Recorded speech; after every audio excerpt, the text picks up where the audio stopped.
Unit 4, Lecture 22, Data Acquisition System.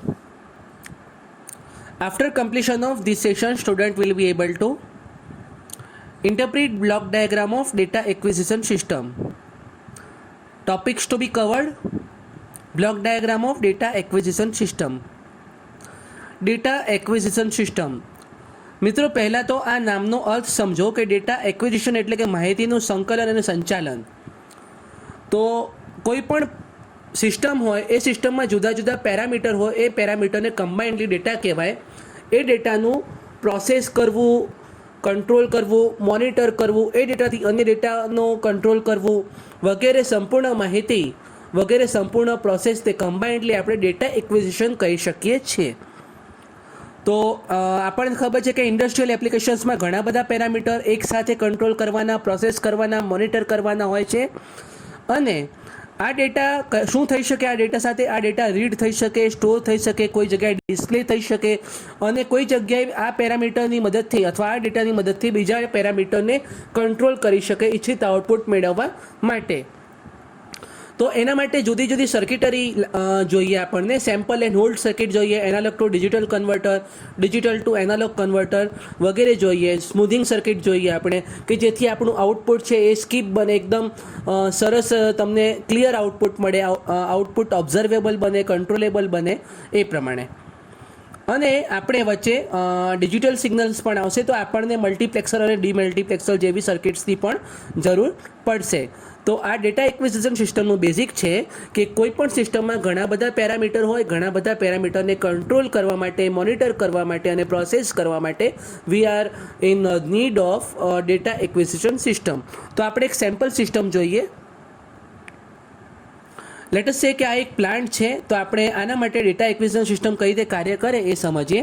તો એક plant છે અને એનો સંપૂર્ણ કંટ્રોલ લેટ અસ સે માઇક્રો કમ્પ્યુટર અથવા તો માઇક્રો કંટ્રોલર બેઝ સિસ્ટમ દ્વારા થાય છે.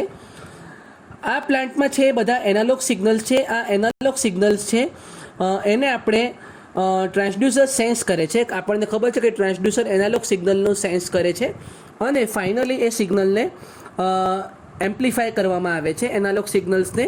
તો આ એમ્પ્લીફાયર છે અને એમ્પ્લીફાયરમાંથી મલ્ટિપલ ડેટા છે, તો મલ્ટીપ્લેક્સરની મદદથી આગળ મોકલવામાં આવે છે. તો આ ડેટા છે, મલ્ટીપ્લેક્સર છે, આપણા માઇક્રો કંટ્રોલરના સેટ પ્રોગ્રામિંગ દ્વારા we are working on with it.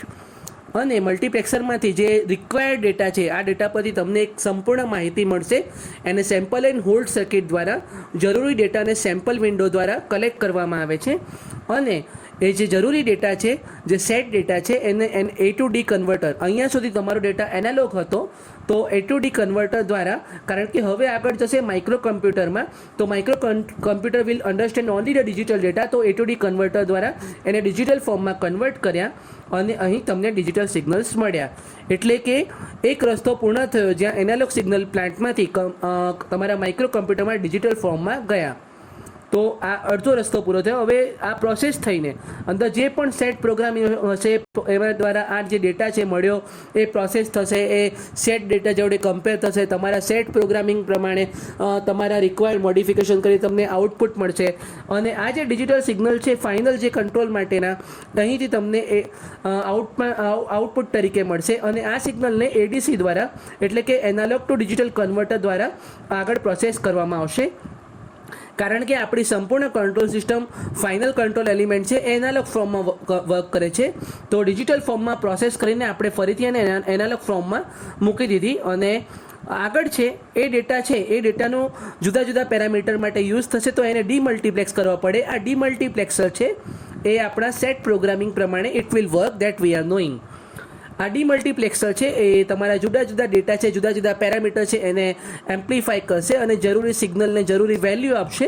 અને આ જે ડેટા છે ફાઇનલ કંટ્રોલ એલિમેન્ટ દરેક પેરામીટર માટેના એક્ચ્યુએટર એટલે કે ફાઇનલ કંટ્રોલ એલિમેન્ટ થ્રુ આગળ જશે અને ફાઇનલી સિસ્ટમમાં કે પ્લાન્ટમાં એનાલોગ સિગ્નલ તરીકે એન્ટર થશે. અને તમારું જે સિગ્નલ છે, જે પેરામીટર છે, જેટલા પેરામીટરને કંટ્રોલ કરવાના છે એ પેરામીટરનું કંટ્રોલ અહીંયા થશે આ એક્ચ્યુએટર દ્વારા. તો આ પ્રમાણે સંપૂર્ણ ફ્લો છે, સંપૂર્ણ સાયકલ પૂર્ણ થાય છે.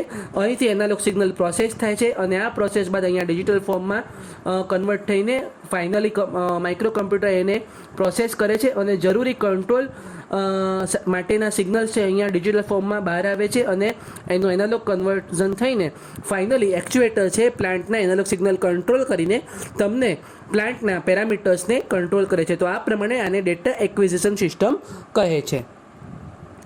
તો આપણે આજે શું જોયું? આપણે આજે બ્લોક ડાયાગ્રામ જોયું ડેટા એક્વિઝિશન સિસ્ટમ માટે. Thank you and keep learning.